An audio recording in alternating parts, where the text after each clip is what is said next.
ರೀ, ಓ ನೀವಿಲ್ಲೇ ಇದ್ದೀರಾ? ಟೀ ತಗೊಳ್ಳಿ. ಕೊಡು ಶಾಂತ. ಶಾಂತ, ನಮ್ಮ ಸೊಸೆ ಮಲಗಿದಾಳ? ಊರಿ, ನಾನು ಹೋಗಿ ರೂಮಲ್ಲಿ ನೋಡಿದೆ, ಮಲಗಿದ್ದಾಳೆ. ಚೆನ್ನಾಗಿ ರೆಸ್ಟ್ ಮಾಡಲಿ ಬಿಡಿ. ಅವಳ ವಿಷಯ ಬಿಡಿ. ಇವಾಗ ಯಾವ ಜೋಯಿಸ್ ಹತ್ರ ಹೋಗ್ಬೇಕು ಅನ್ಕೊಂಡಿದ್ದೀರಾ ಶಾಸ್ತ್ರ ಕೇಳಕ್ಕೆ?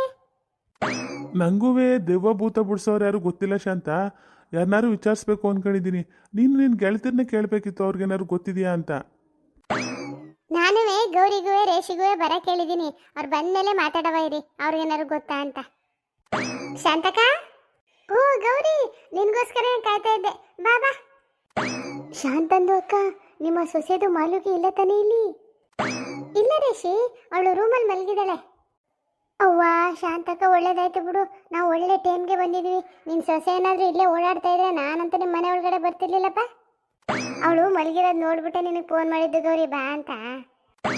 ಗೌರಕ್ಕವ್ರೆ, ಕಲ್ಲವಕ್ಕೆ ಹೇಗಿದ್ದಾಳೆ?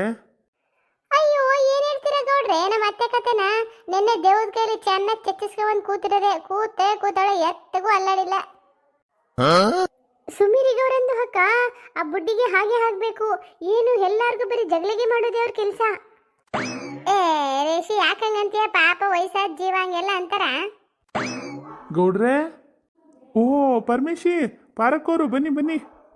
ಪರಮೇಶಣ್ಣ, ಪಾರಿ, ಇದನ್ನ ನಮ್ಮನೆ ಕಡೆ ಬಂದ್ಬಿಟ್ಟಿದ್ದೀರಾ? ಅವ್ವ ಶಾಂತಕ, ನಿನ್ನ ಹತ್ರ ಒಂದು ವಿಚಾರ ಹೇಳ್ಬೇಕು, ಅದಕ್ಕೆ ಬಂದಿದ್ದೀವಿ. ನಿನ್ ಸೊಸೆಯಲ್ಲಿ ಕಾಣಿಸ್ತಾ ಇಲ್ಲ. ಅವಳು ಮಲಗಿದ್ದಾಳೆ, ಯಾಕೆ? ಏನು ಮಲಗಿದ್ದಾಳ? ಒಳ್ಳೇದಾಯ್ತು. ಹೋಗು ಶಾಂತಕ, ರೂಮ್ದು ಹೊರಗಡೆಯಿಂದ ಬಾಕ್ಲಾಕ ಬಂದ್ಬಿಡು, ಆಮೇಲೆ ಎದ್ಬಿಟ್ಟು ಬಂದ್ಗಿನ್ಬಿಟ್ಟವಳು ಇಲ್ಲಿಗೆ. ಯಾಕೆ ಪಾರಿ, ಮಾಲಾಶ್ರೀ ಅಂದ್ರೆ ಇಷ್ಟೊಂದು ಎದುರ್ಕೋತಾ ಇದೆಯಾ?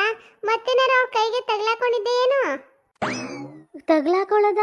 ಪ್ರಾಣನೇ ಬಾಯಿಗೆ ಬಂದಿತ್ತು ಗೊತ್ತೇನೆ ಗೌರಿ. ನೆನ್ನೆ ರಾತ್ರಿ ಏನಾಯ್ತು ಗೊತ್ತಾ?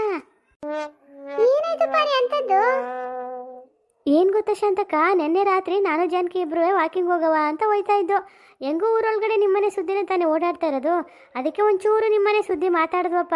ಅಷ್ಟಕ್ಕೆ ಏನೋ ಜೋರಾಗಿ ನಾಯಿ ಕೂಗಕ್ಕೆ ಶುರುವಾಯ್ತು. ಗಾಳಿ ಜೋರಾಗಿ ಬೀಸೋಕೆ ಶುರುವಾಯಿತು. ನಮ್ಮ ಮುಂದ್ಗಡೆ ಒಂದು ಕಲ್ಲಿತ್ತು, ಅದು ತನಗೆ ತಾನೇ ಮೇಲಿಕ್ಕೆ ಹೋಗೋದು ಕೆಳಕ್ಕೆ ಬರೋದು, ಮೇಲಿಕ್ಕೆ ಹೋಗೋದು ಕೆಳಕ್ಕೆ ಬರೋದು. ಅಯ್ಯೋ, ಅದು ನೋಡ್ಬಿಟ್ಟು ನಮ್ಮ ಜೀವನೇ ಬಾಯಿ ಬಂತು ಕಣವ. ಅಷ್ಟಕ್ಕೆ ನನ್ನ ಗಂಡ ಸುಮ್ಮನೆ ಇರಬೇಕು ತಾನೇ, ನನ್ನ ಹುಡುಗ ನಲ್ಗೆ ಬಂದ್ಬಿಟ್ಟವ್ರೆ, ಪಾರಿ ಬಾ ಮನೆಗೆ ಹೋಗವ ಅಂತ. ಅವ್ವ, ಏನೇ ಹೇಳ್ತಾ ಇದೀಯ ನೀನು? ಹೇಳಿ ಪಾರಿದು ಅಕ್ಕ, ಮುಂದೆ ಏನಾಯ್ತು? ಸೈತನ್ಗೆ ಏನ್ ಮಾಡ್ತು ನಿಮ್ಗೆ? ಗೌಡ್ರೆ, ಮುಂದೆ ಏನಾಯ್ತು ಅಂತ ನಾನು ಹೇಳ್ತೀನಿ. ಹೇಳೋ ಪರಮೇಶಿ, ಏನಾಯ್ತು ಆಮೇಲೆ? ನಾನು ನನ್ನ ಹೆಂಡತಿ ಪಾರಿ ಕರ್ಕೊಬರವ ಅಂತ ಹೋದೆ. ಹೋಗೋವರೆಗೆ ಇವಳು ಮತ್ತು ಜಾನಕಕ್ಕವ್ರು ಇಬ್ಬರೂ ದವ್ವ ಇದೆ ಅಂತ ಗಡಗಡ ಅಂತ ನಡುಕ್ತಾ ನಿಂತಿದ್ರು. ಎಷ್ಟು ಸಲ ರೋಡಲ್ಲಿ ಓಡಾಡಿಲ್ಲ ಗೌಡ್ರೆ ನಾನು. ಏನಕ್ಕೆ ಹಿಂಗೆ ಎದ್ರಕೋತಾರೆ? ದವ್ವನೂ ಇಲ್ಲ ಏನೂ ಇಲ್ಲ ಅಂದೆ. ಅಷ್ಟಕ್ಕೆ ನಾನು ಕಣ್ಣಾರ ನೋಡಿದೆ ಗೌಡ್ರೆ, ಆ ಕಲ್ಲು ಮೇಲಕ್ಕೆ ಕೆಳಕ್ಕೆ ಮೇಲಕ್ಕೆ ಕೆಳಕ್ಕೆ ಹೋಯ್ತಾ ಇತ್ತು. ಆಗ ಸ್ವಲ್ಪ ಭಯ ಹೋಯ್ತು ಗೌಡ್ರೆ ನನಗೆ.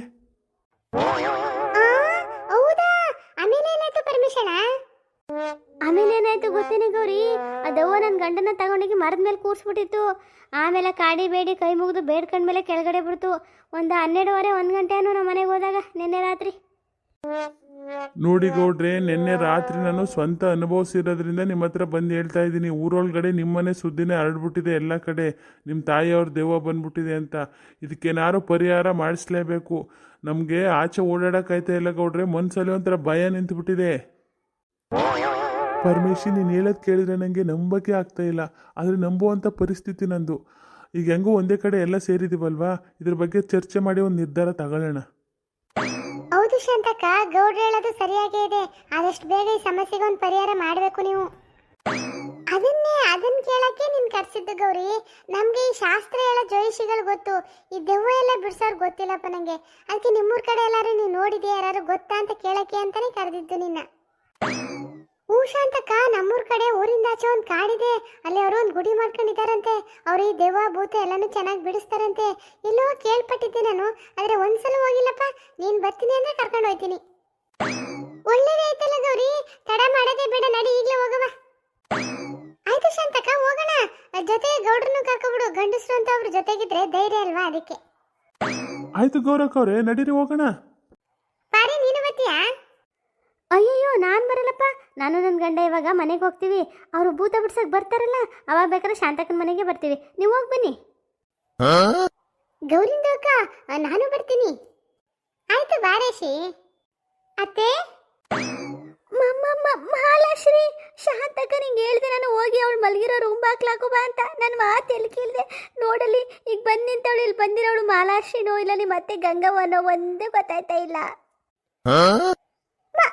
ಮಾಲು, ಯಾಕೆ ರೇಷಿ ಅಕ್ಕ ಎಲ್ಲರೂ ಈ ಥರ ಶಾಕ್ ಆಗಿ ನಿಂತಿದ್ದೀರಾ? ನಾನೇ ಮಾಲಾಶ್ರೀ. ಏ ಪಾರಿ, ಈ ಮಾಲ ಗಂಗಾಗಿ ಬದಲಾಗವ್ರಿಗೆ ಇಲ್ಲಿ ನಿಂತ್ಕೊಳ್ಳೋದು ಬೇಡ, ನಾವು ಬಾ ಹೊಟ್ಟೋಗೋಣ. ಹೌದು ರೀ, ನಡ್ರಿ ಹೋಗೋಣ. ಶಾಂತಕ್ಕ, ನಮ್ಗೊಂದು ಸ್ವಲ್ಪ ಕೆಲಸ ಇದೆ ಮನೇಲಿ, ನಾವು ಬರ್ತೀವಿ. ಅತ್ತೆ, ನಂಗೆ ಯಾಕೋ ತುಂಬಾ ಹೊಟ್ಟೆ ಹಶ್ವಾಗ್ತಾ ಇದೆ. ಏನಾದ್ರು ತಿಂಡಿ ಮಾಡಿದ್ದೀರಾ? ಒಳಗಡೆ ಸೈತಾನ್ಗಿ ಇದೆಯಲ್ಲ, ಅದಕ್ಕೆ ತುಂಬಾ ಹೊಟ್ಟೆ ಹಶ್ವಾಗ್ತಾ ಇರಬೇಕು ನಮ್ಮ ಮಾಲುಗೆ. ಮಾಲಾಶ್ರೀ, ಅಕ್ಕಿ ರೊಟ್ಟಿ ಮಾಡಿ ಕಾಯಿ ಚಟ್ನಿ ಮಾಡಿ ಇಟ್ಟಿದ್ದೀನಿ, ನಿಂಗೆ ಎಷ್ಟು ಬೇಕು ಹಾಕೊಂಡು ತಿನ್ನು ಹೋಗು. ಅತ್ತೆ, ನೀವು ಮಾತಾಡೋದು ನನ್ನ ರೂಮ್ ಕೇಳಿಸ್ತಾ ಇತ್ತು. ನೀವು ಗೌರಕರು ಎಲ್ಲಿಗೆ ಹೋಗ್ಬೇಕು ಅಂತಿದ್ರಿ, ಎಲ್ಲಿಗೆ?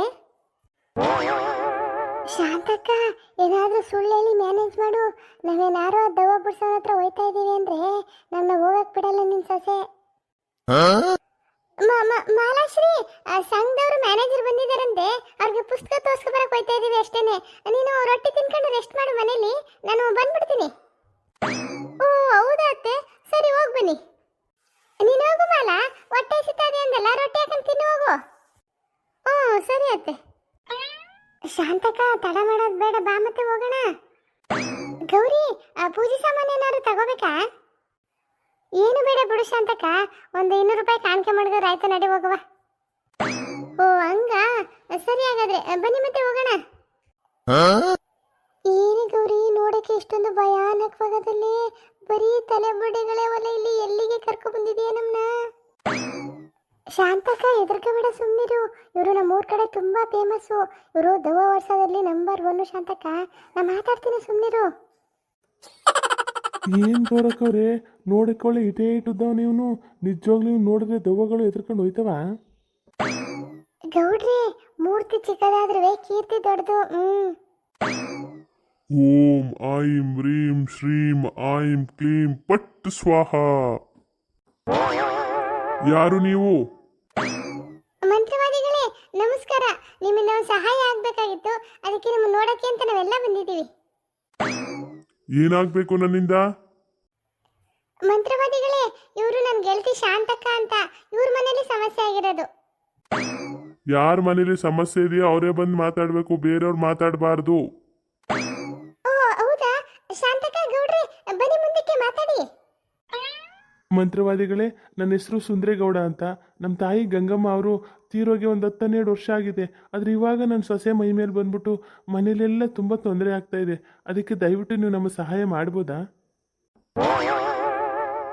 ಎಷ್ಟು ವಯಸ್ಸಾಗಿತ್ತು ಅವ್ರಿಗೆ?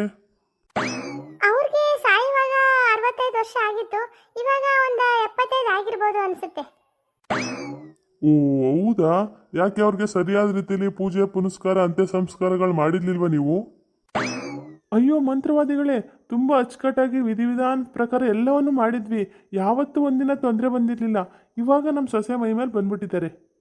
ಹೌದು, ಆಮೇಲೆ ಪ್ರತಿ ವರ್ಷ ನಮ್ಮ ಅತ್ತೆಯವ್ರಿಗೆ ಎಡೆ ಹಾಕೋದು, ಪೂಜೆ ಮಾಡೋದು ಎಲ್ಲನೂ ಮಾಡ್ಕೊಂಡು ಬರ್ತಾ ಇದ್ದೀವಿ. ಓ, ಎಲ್ಲವನ್ನು ಮಾಡಿದ್ರು ಕೂಡ ಅವ್ರು ಬಂದಿದ್ದಾರೆ ಅಂದ್ರೆ ಇದಕ್ಕೆ ಬೇರೆ ಕಾರಣನೇ ಇರುತ್ತೆ.